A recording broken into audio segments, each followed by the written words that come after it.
morning, everybody. Welcome to another Daily Market Report brought to you by Mike Bjork. Today is Thursday, August 20th. Hope you're having a wonderful day. As you can see here, we have a few economic data to report today, and we'll start off what we get every Thursday is initial jobless claims. Last week was the first week we saw it was actually revised a little bit higher. It was like 963, and it got revised higher to 971,000 people applying for unemployment. So that was good news because it was the first time since March we had under a million people applying for unemployment. Forecasts come for 910,000. However, it went the opposite direction. It came in at 1.11 million. So, needless to say, investors are a bit disappointed with that number, as we were hoping to see that continue to decline, and that magic number of 1 million kind of put a pessimistic view into the markets.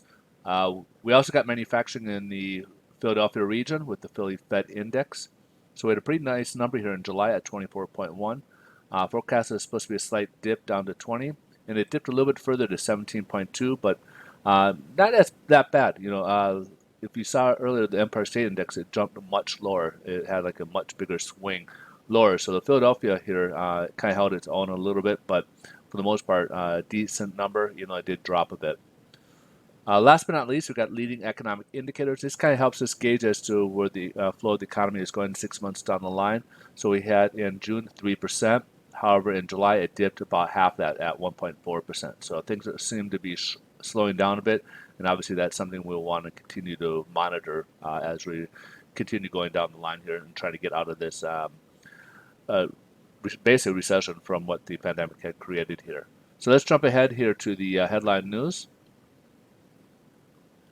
So far this morning, stocks are up, but not that high. The technology stocks and Nasdaq are up much greater, but S&P and Dow are up just a little bit. There's kind of some light trading here.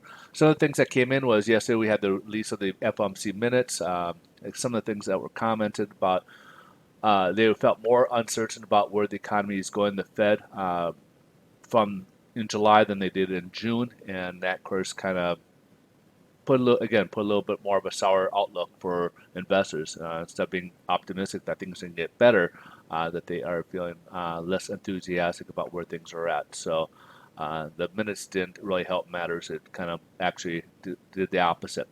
Also talking about the yield curves, they kind of were concerned about that controlling of the yields by purchasing bonds, but that was not just mortgage-backed security bonds, but there's also competition with corporate bonds, and and then last thing we got, they're kind of still a bit disappointed by the lack of progress being made on a stimulus deal.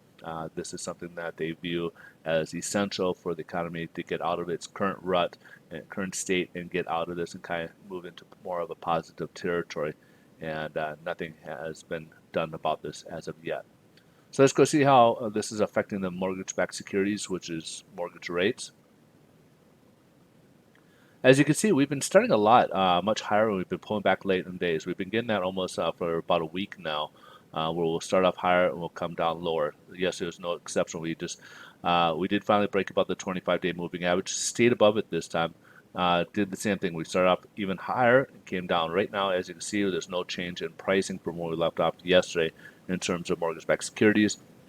Now, earlier in the day, we may have had a little bit better pricing, but with these uncertainty, lenders may be more inclined to kind of hold back, or so they're not doing back and forth. They may try to come in with a little less. So right now, I would say pricing may be the same, or in some cases, maybe even a little bit worse. We're also still kind of adjusting the mortgage rates. They're still also kind of adjusting to the refinance fee from last week that the FHFA implemented last week. So there's some adjustments being made with that lenders are trying to maneuver a bit with that. So let's see how it's playing out in the bond yields. And the yields right now are down a bit. We're just down now, finally below 0.65, and looks like so far this morning, if it stays below that, we are below that double resistance we talked about yesterday. And we saw these wide swings here, creating that uncertainty. And right now, we're kind of pushing lower. Right now, we did touch off the 50-day moving average. Next resistance lower would be the 25-day moving average. So we did touch off that, did pull back a little bit. So right now we're hovering just under 0.65%. I would say mortgage rates, again, to reiterate as we conclude, Mortgage rates are either the same as what you say. Most lenders either have it the same or maybe a little bit worse than what we saw yesterday's close. All right, so that's pretty much the wrap. Also, just kind of give you guys heads up. I am a loan officer. Work with a national lender.